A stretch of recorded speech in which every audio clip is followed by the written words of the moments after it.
네, 우선 B3구에 오신 걸 모두 환영합니다. 지금 여러분이 계신 곳은 많이들 아시겠지만 이제 부천의 삼정동에 있었던 쓰레기 소각장이고요. 이 공간은 사실 사람을 위한 공간이라기보다는 기계와 설비들이 소각의 프로세스에 맞춰서 연결되고 배치되어 있는 기계들을 위한 공간에 더 가까웠습니다. 지금 이 사진이 이제 예전에 소각장이었을 당시의 모습이고요. 건물 벽면에 뭔가 알록달록하게 그림이 그려진 이유가 지금 제가 드리는 얘기랑 좀 맥락이 있는데요. 우선은 사실 쓰레기 소각장이라는 것은 세계 어느 나라 어느 도시에서 반드시 필요한 기반 시설이지만 어떤 동네에서도 환영받지 못하는 시설이기도 합니다. 특히 이제 부천시나 수도권의 중소도시 같은 경우는 워낙 신도시라든가 새롭게 이제 건설되는 도시의 확장과 더불어서 예전에는 변방이라고 생각했지만 점점 도시의 활동 영역이 넓어지면서 점점 사람들이 살고 있는 곳과 가까워지게 되는 현상들이 발생하죠. 지금 소각장의 리노베이션 사업은 어떻게 보면 지금 현재에도 벌어지고 있는 전국 여러 도시에서 맞닥뜨리고 있는 문제와도 같습니다. 지금 보시는 것처럼 이 소각장의 입지는 주변에는 그 도시형 아파트형 공장이라고 하는 산업단지가 둘러싸여져 있고요. 지금 정문 게이트에서 길을 건너면 시민들이 사는 주거지가 나옵니다. 마치 이 소각장은 산업의 영역과 그리고 도시의 일반적인 시민들이 사는 주거지의 영역을 마치 매개라도 하라는 듯이 그 중간에 위치하고 있죠. 그리고 또 하나는 소각장이 가지고 있었던 여러 가지 문제들을 조금이라도 상쇄하기 위해서 아까 처음 보신 그림처럼 뭔가 그 그림도 그려놓고 또 주변을 나무를 심어서 빽빽하게 나무를 심어서 숲을 만들어서 여기를 일종의 감춰둔 상태였습니다. 차폐되었다고 말을 하죠. 그러니까 일반적인 시민들이 들어올 수 없게끔 해놨고 그리고 5, 6년간 폐쇄된 이후에 방치되었던 상태였습니다. 지금 이 소각장은 지금은 B3구지만 산업적인 풍경 그리고 도시의 일상적인 풍경이 공존하고 있는데 이 공존하고 있는 모습 자체가 저희의 이제 리노베이션 건축이라든가 운영에 있어서 필요한 여러 가지 시스템이라든가 그리고 운영을 어떤 식으로 어떤 방향으로 해나갈 것인가와 매우 밀접하게 서로 맥락이 같은 맥락 속에 있다고 보시면 되겠습니다. 우리는 어떤 일을 해도 항상 예산이 넉넉한 적은 없죠. 그래서 오히려 이 재생 건축을 다룰 때는 전략적이고 창의적이지가 않을 수가 없습니다. 주어진 예산에서 이 건축물이 가지고 있는 기존의 기본적인 특성들 그리고 이 특성들이 더 빛을 발하게 만드는 여러 가지 장치들, 활동들 이런 것들을 끊임없이 고민해야 되는데요. 최소한의 건축적 개입을 통해서 같이 일한 김광수 건축가와 함께 작업을 했습니다. 지금 현재 이제 드론으로 공중에서 촬영한 모습인데요.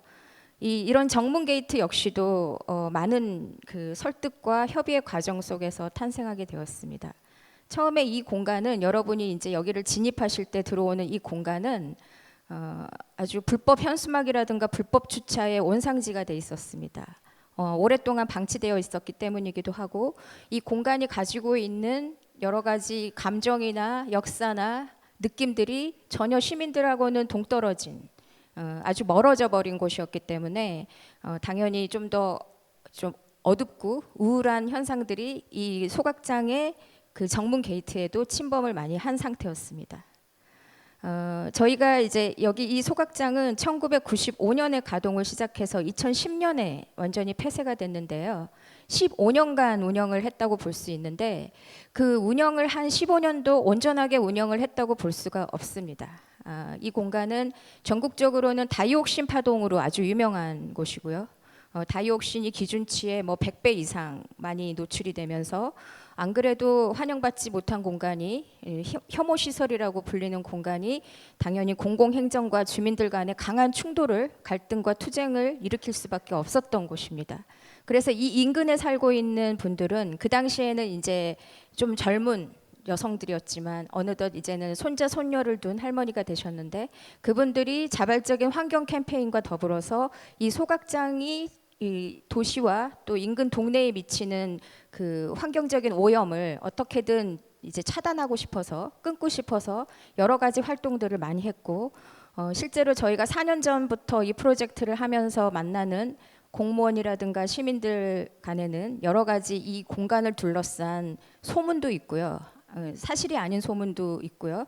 그리고 또 하나는 여기에 이것 때문에 겪어야 했던 여러 가지 안 좋은 기억들, 이런 것들이 많이 공존해 있는 상태였고, 또 하나는 이게 또 하나 바뀐다고 하니까 도저히 상상은 안 되지만, 어떻게 바뀔 수 있을지 상상은 안 되지만 막연한 기대와 또 설레임, 이런 것들이 이제 함께 공존하고 있었던 상태입니다. 이 프로세스에서 몇 가지만 말씀드리면은, 우선은 2년간은 파일럿 프로그램을 진행을 했습니다. 공사와 설계하기 직전까지 2년간은 부천문화재단, 놀이단 함께 이런 파일럿 프로그램을 진행을 했는데요. 그 중에 하나가 스펙트럼 신디켓이라는 프로그램입니다. 프랑스의 스테레오룩스와 이제 저희가 같이 공동 기획을 해서 했던 프로그램인데요. 멀티미디어를 다루는 모든 창의적인 방식을 이 공간의 스토리와 이 공간의 구조 안에서 10살부터 18살까지를 대상으로 했던 프로그램입니다. 여러 가지 기록 사진이 있지만 대표적인 사진으로 보면 지금 2층에 전기실 옛날 모습입니다. 전기 캐비넷들이 빼곡하게 둘러싼 그런 곳인데요. VR 기기를 쓰고 있는 한 어린 소년이 보이죠. 이 친구는 원래 워크숍 대상이 아니었습니다. 나이가 너무 어렸기 때문에. 하지만 누나를 따라와서 모든 프로그램을 이렇게 샅샅이 섭렵하고 갔던 어린 친구인데요. 프랑스의 질드 바스트하고 같이 한 그 레비테이션이라는 프로그램이었어요. 이거는 공중부양. 다시 말하면 VR 기기를 아이가 쓰고 앞에 보이는 모니터에 있는 오브제를 집중력을 통해서 공중으로 부양시키는 프로그램이었습니다. 지금 둘러싸서 보고 있는 어른들이 보이는데요. 아무래도 어른들은 머릿속에 수많은 폴더들이 항상 열려 있고 머릿속이 복잡해서 공중부양을 잘 못 시켰어요. 근데 이제 어린이들은 금방 올립니다.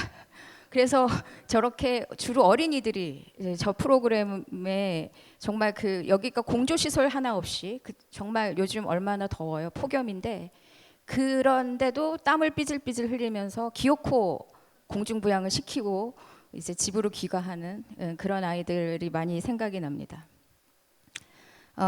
또 하나 이제 과정 중에서 부천시하고 많이 설득을 했던 작업이 B39이라는 브랜딩을 하자.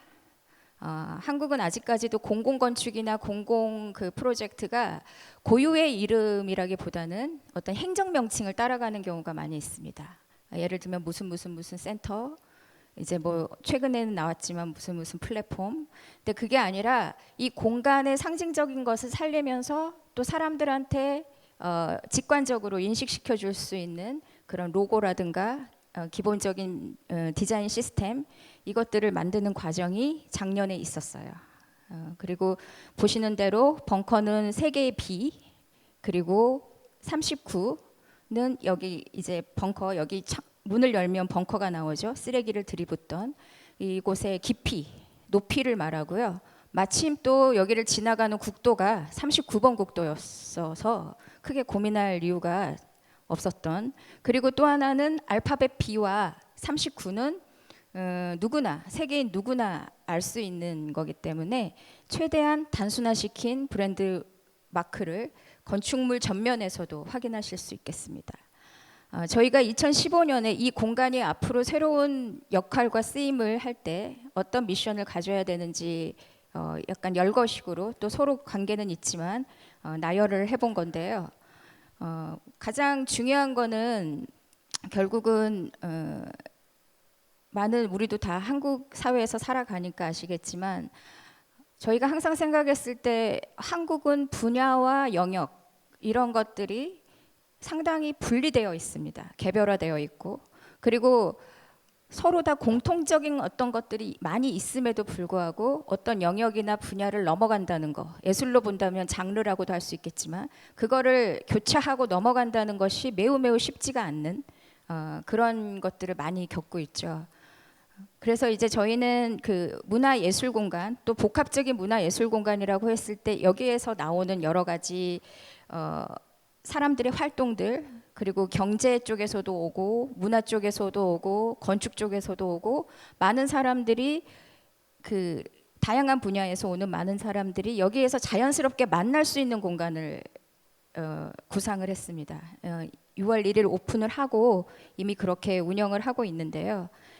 지금 여러분이 계신 이곳이 이제 쓰레기 트럭이 들어오던 곳이죠. 쓰레기 트럭이 들어와서 저 옆에 철문을 열고 쓰레기를 들이붓던 곳인데, 이곳에서는 이제 MMH라는 새로운 이름으로 많은 멀티미디어, 미디어 아트, 디지털 아트, 전시, 공연, 그리고 오늘과 같은 포럼, 이런 것들을 진행하는 다목적으로 활용이 되고 있습니다.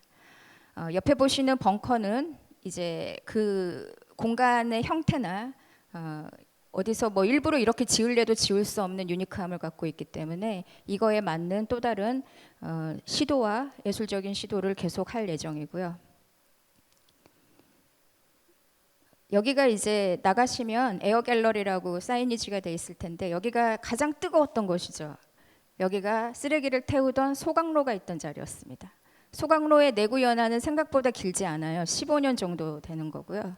그리고 이제 대체로 이제 15년 쓴 다음에는 새로 짓거나 증설을 하거나 이런 방식으로 흘러가는데, 여기는 저희가 철거를 하기로 결정을 하고 지금은 새로운 공간, 원래는 내부였으나 이제는 외부가 된 그런 공간으로 바뀌었습니다. 카페, 레스토랑은 기존에 없던 면을 새롭게 만든 곳이고요.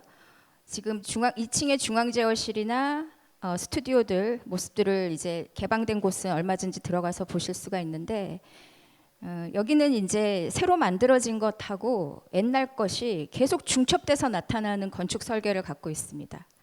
여기는 새 건데 좀 몇 걸음 가면 또 옛날 게 그대로 남아 있고, 아까 말씀드린 그런 어떤 적은 예산으로, 공공의 적은 예산으로 최대한 그 전략적으로 접근을 하기 위한 끊임없는 어떤 고민의 과정도 거기에 이제 묻어나 있는 거고요.